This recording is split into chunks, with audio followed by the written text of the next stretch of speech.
Okay guys, sekarang ni saya berada dekat Memorial Park MH653. Jadi dekat sini adalah tempat dikebumikan cepisan-cepisan mayat yang telah hancur di Tanjung Kupang. Dan sekarang ni saya berada di Kebun dan dekat sinilah kawasan mereka semadikan cepisan-cepisan mayat tersebut guys.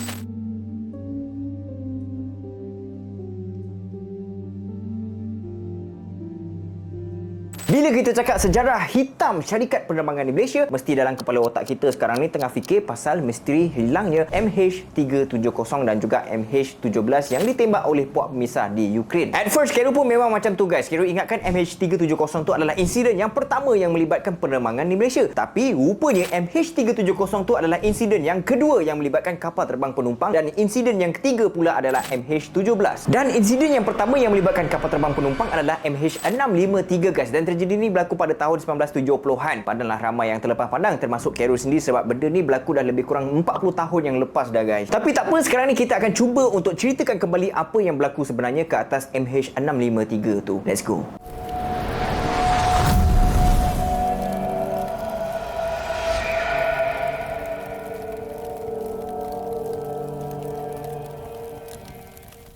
Terima kasih kepada NM Aircon kerana sponsor untuk video kali ini.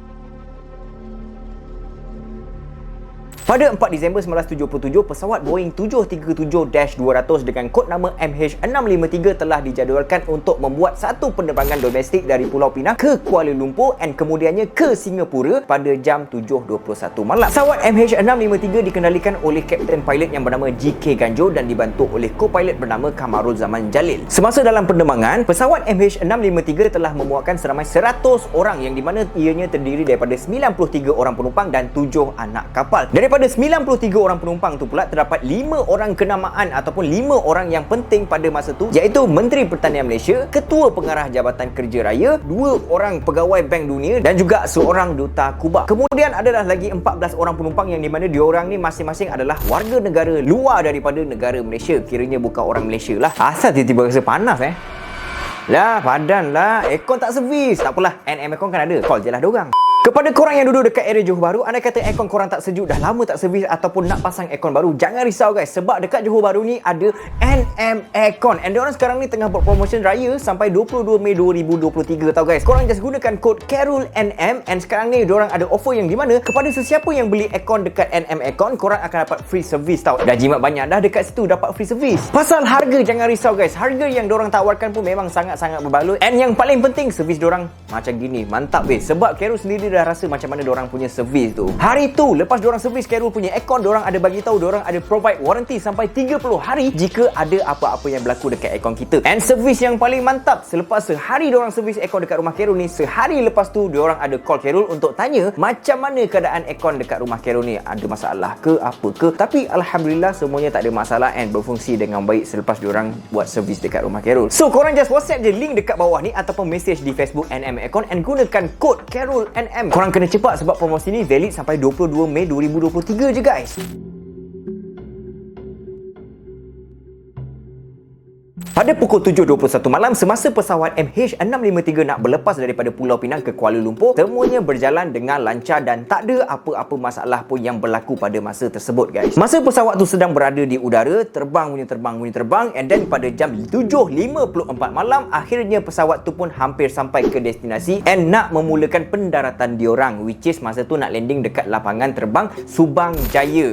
Masa tu KLIA tak ada lagi tau guys, yang ada airport Subang Jaya je pada masa tu. And then time tu lagi beberapa minit je pesawat tu nak mendarat dekat lapangan terbang Subang Jaya, dengan secara tiba-tiba suasana dekat dalam kabin penumpang tu jadi macam kecoh gila tau guys. Bunyi macam orang menjerit, bunyi macam orang bertengkar, keadaan jadi macam riuh gila lah guys. Kekecohan yang terjadi pada masa tu telah menarik perhatian 2 orang juruterbang pesawat tersebut, iaitu Kapten Ganjo dan juga co-pilot Kamarul Zaman, dan kemudiannya kejadian tu turut sama didengari oleh radio dari menara kawalan, yang di mana person in charge dekat menara kawalan tu, diorang dengar yang di mana 2 orang pilot yang mengemudi pesawat tersebut cakap macam ni guys. Apa hal dekat belakang bising-bising tu? Tapi conversation tu adalah dalam bahasa Inggeris. Sebelum tu, untuk pengetahuan korang, actually menara kawalan memang boleh dengar apa yang pilot tu borak and apa yang berlaku dekat dalam kokpit, as long as ada radio connection and jarak pesawat dengan menara kawalan tu tak terlalu jauh guys. So tak lama lepas berlakunya kekecohan dekat dalam kabin penumpang tu kan, tiba-tiba pintu kokpit juruterbang pula telah diketuk beberapa kali. Tong tong tong tong tong. So guys, sekarang ni situasi dia, pilot yang tengah mengemudi pesawat tersebut hanya ada dua option sahaja ataupun dua pilihan saja. Pilihan yang pertama, buka pintu kokpit tu ataupun biarkan je pintu kokpit tu bertutup. Tapi kalau biarkan pintu kokpit tu bertutup, macam-macam yang boleh berlaku dekat dalam pesawat dan akan membahayakan nyawa penumpang yang lain dan anak-anak kapal tersebut. Jadi kapten kapal tu yang bernama Kapten Ganjur tu pun suruh si co-pilot Kamaruzaman untuk buka pintu kokpit tersebut untuk tengok apa yang berlaku sebenarnya dekat dalam kabin penumpang dan siapakah orang yang mengetuk pintu tersebut, guys. Bila co-pilot Kamaruzaman dah buka pintu kokpit tu, didapati hanya ada seorang lelaki sahaja yang berdiri dekat depan tu, and then lelaki tersebut tu pun terus masuk dekat dalam kokpit tu, guys. So bila lelaki tadi tu dah masuk dekat dalam kokpit, dia pun terus mengarahkan dua orang pilot kapal tu untuk keluar daripada kokpit tersebut, guys. So maknanya sekarang ni kapal terbang MH653 telah di-hijack oleh someone. Okey, perbualan hijacker ataupun perampas tu dengan pilot-pilot yang ada dekat dalam kapal terbang tersebut actually dalam bahasa Inggeris sebenarnya tapi Kero dah translatekan kepada bahasa Melayu untuk korang mudah faham, guys. So bila si hijacker tu dah masuk dalam kokpit and dia suruh dua orang pilot tu untuk keluar daripada kokpit, kapten pilot iaitu Kapten Ganjur terus cakap macam gini dekat dia, dah nak mendarat dah ni, kau tak nak kita orang mendarat dulu ke? Lepas tu perampas tu pun cakap, keluar.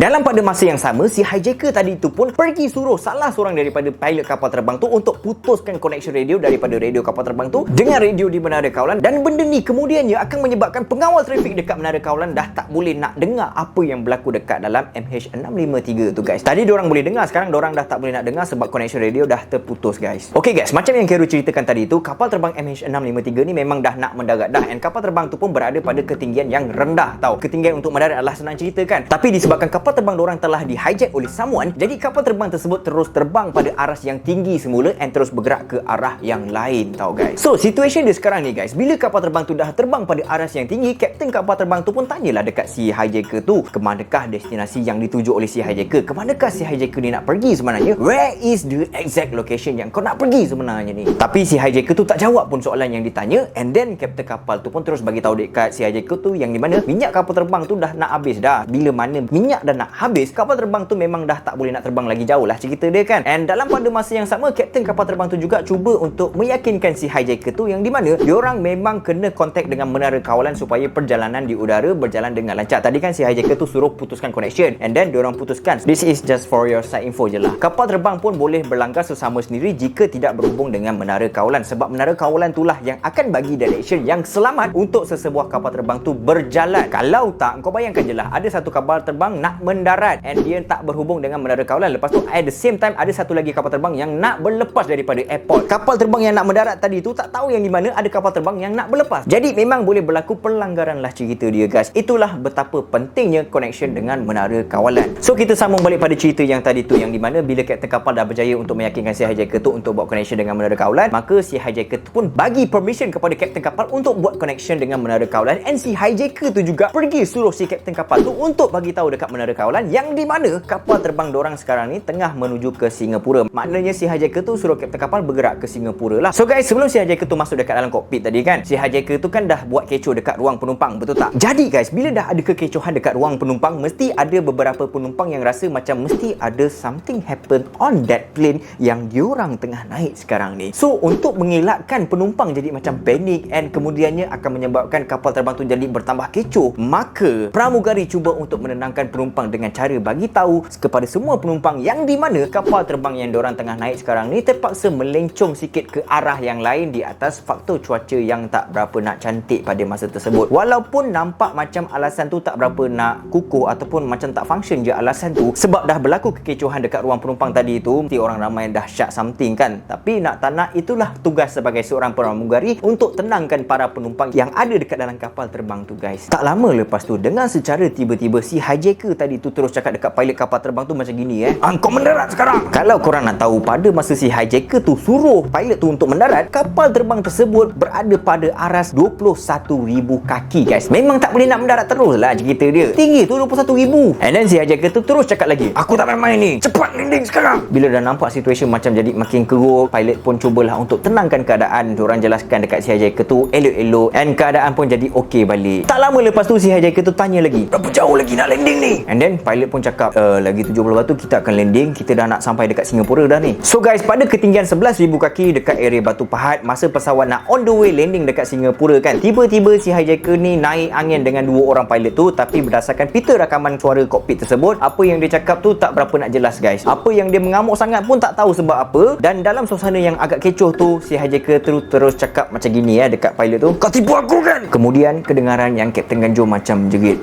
tolong. Jangan. Tiba-tiba bunyi tembakan sebanyak 3 kali kedengaran disusuli dengan bunyi hentakan.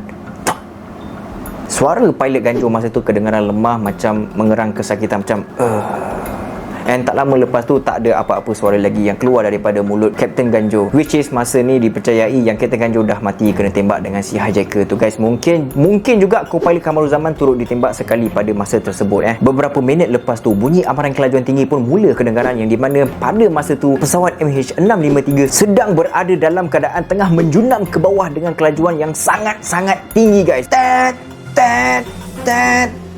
Bunyi amaran tu berbunyi untuk beberapa saat, and tak lama lepas tu bunyi tu pun hilang. Sebabnya pada jam 8.35 malam pesawat tu pun akhirnya terhempas guys. So guys, ada satu cerita yang di mana ramai juga orang yang mempertikaikan, yang di mana bahawasanya kenapa kejadian tu berlaku dekat Tanjung Kupang tapi ditanamkan di kebun teh. Sepatutnya diorang cakap kalau dah kejadian tu berlaku dekat Tanjung Kupang, sepatutnya kawasan Semadian ni ataupun Memorial Park ni patutnya diletakkan di Tanjung Kupang juga, sebab dekat situ ada pelajar-pelajar student ataupun ada certain orang yang nak belajar ataupun pelancong-pelancong yang nak datang, nak tengok, nak memberi kehormatan, dan dekat situ mereka dapat explore satu benda yang barulah, yang di mana dekat situ tempat Memorial Park, dan dekat situ jugalah kawasan terjadinya kejadian tersebut guys. Based on apa yang jiran saya katakan, kawasan Memorial Park ni berada dekat betul-betul sebelah dengan Chinese School STKC, and dekat sebelah sini dia punya kawasan perumahan guys. Jadi dekat sini jiran saya ada bagi tahu yang di mana semasa tahun 1980-an yang di mana kejadian MH653 ni baru berlaku.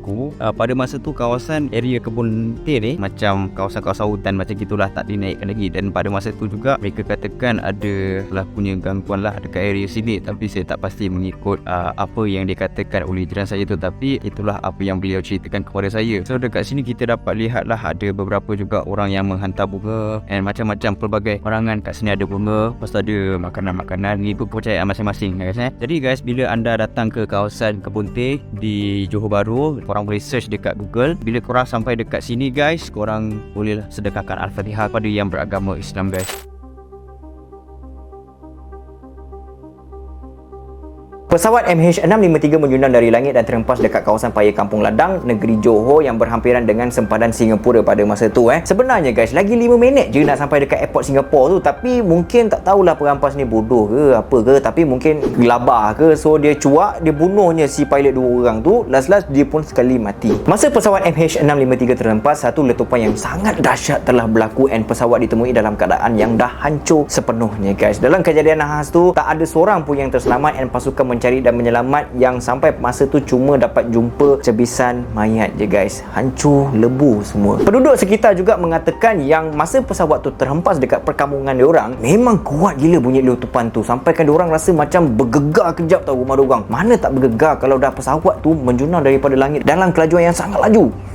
So semasa siasatan dilakukan, pengawal trafik udara bagi tahu yang di mana salah seorang daripada pilot dekat dalam MH653 tu ada macam bisik sikit tau dekat mic untuk cakap dengan pengawal trafik, yang di mana untuk cakap dengan pengawal trafik dekat menara kawalan, yang di mana dia syak si hijacker yang rampas kapal terbang diorang tu adalah daripada anggota JRA guys. JRA tu singkatan daripada Japanese Red Army ataupun dalam bahasa Melayunya adalah Tentera Merah Jepun.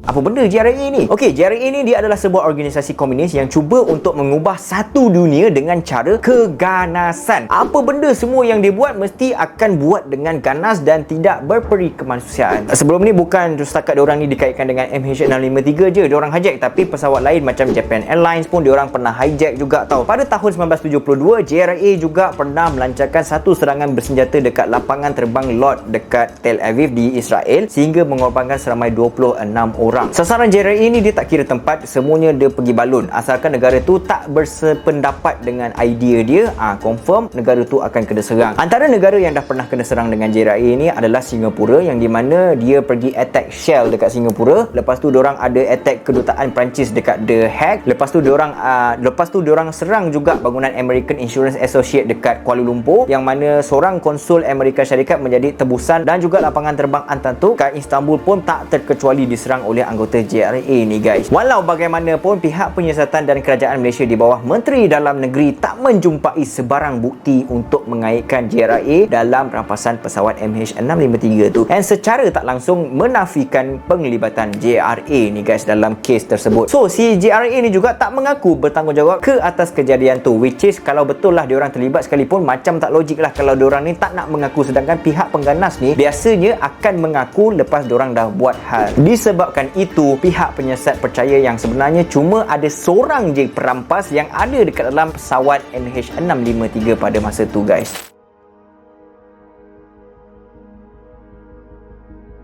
Tadi Khairul cakap yang pihak penyiasat percaya yang merampas pesawat MH653 tu cuma ada seorang je kan. Persoalannya, siapakah gerangan seorang suspek tu guys? Siapa dia ni? Okey, tadi kan masa dalam pesawat tu ada seramai 93 orang penumpang, and di antara penumpang tu ada Menteri Pertanian, betul tak? Okey, masa tu Menteri Pertanian iaitu Datuk Haji Ahmad telah ditemani oleh seorang pengawal peribadi dia yang memang masa tu bersenjata guys. Daripada awal sebelum penerbangan tu bermula, memang tak ada orang lain dalam pesawat tu yang bawa senjata melainkan bodyguard Menteri Pertanian tu guys, iaitu Datuk Ali Haji Ahmad. Untuk pengetahuan korang, Menteri Pertanian dengan bodyguard dia masa tu memang selalu naik kapal terbang tu, and selalu jugalah si pilot ganjur ni yang bertugas sebagai juruterbang. Nak dijadikan cerita, sebelum nahas tu berlaku, dikatakan yang hubungan bodyguard menteri tu dengan pilot ganjur sebelum ni tak berapa nak baik sangat tau guys. Yang di mana sebelum kejadian nahas pesawat ni, bodyguard menteri tu dengan pilot ganjur macam ada perkelahian sedikit, yang di mana pilot ganjur melarang bodyguard menteri tu untuk bawa senjata api ke dalam pesawat, and dia minta senjata daripada bodyguard tu untuk si Kapten Ganjur tu untuk pegang sepanjang perjalanan dekat atas awan tu, dekat udara lah.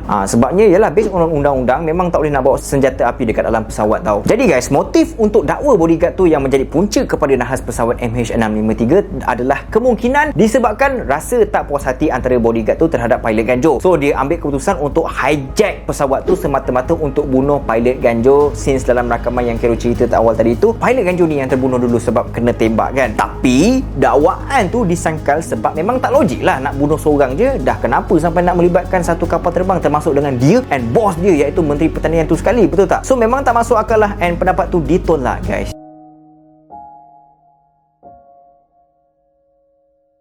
Setiap conversation dalam pesawat MH653 dirakam melalui hubungan antara pesawat dengan menara kawalan dan juga kotak hitam yang ada dekat dalam pesawat. Kotak hitam ni macam tempat simpanan data pesawat lah, especially bab rakaman suara yang terjadi dekat dalam pesawat tu. Jadi biasanya penyiasat akan cek rakaman suara melalui kotak hitam tu untuk diorang siasat apa sebenarnya yang berlaku dekat dalam pesawat, daripada pesawat tu jadi okey sampai pesawat tu boleh terhempas guys. Walau bagaimanapun, sehingga ke hari ni perampas ataupun hijacker pesawat MH653 tu masih lagi tak dapat nak dikenal pasti. Punca kenapa pesawat tu boleh dimenjunang ke bawah and terhempas pun masih tak diketahui lagi guys. Mungkin disebabkan faktor rakaman suara dalam pesawat yang tak berapa nak jelas tu, so orang pun tak boleh nak cam siapa empunya suara si hijacker tu guys. So daripada kejadian ni tak ada siapa-siapa pun yang didakwa, and pihak yang bertanggungjawab dalam industri penerbangan ni pun dah ambil pendekatan dalam kes ni untuk pastikan soal keselamatan dalam pesawat sentiasa dititik beratkan guys. It's very important. Sebelum saya undurkan diri, terima kasih kepada NM Aircon yang dah sponsor video untuk kali ni. Kepada orang Johor Bahru, kalau korang nak servis aircon or nak pasang aircon baru, korang just klik je link dekat description di bawah. Jangan lupa untuk gunakan kod Khairul NM sebab korang akan dapat harga yang super berbaloi, dan setiap pembelian aircon korang akan dapat free service. Kod Khairul NM tau. Jangan lupa, link ada dekat bawah. See you on next video. Assalamualaikum.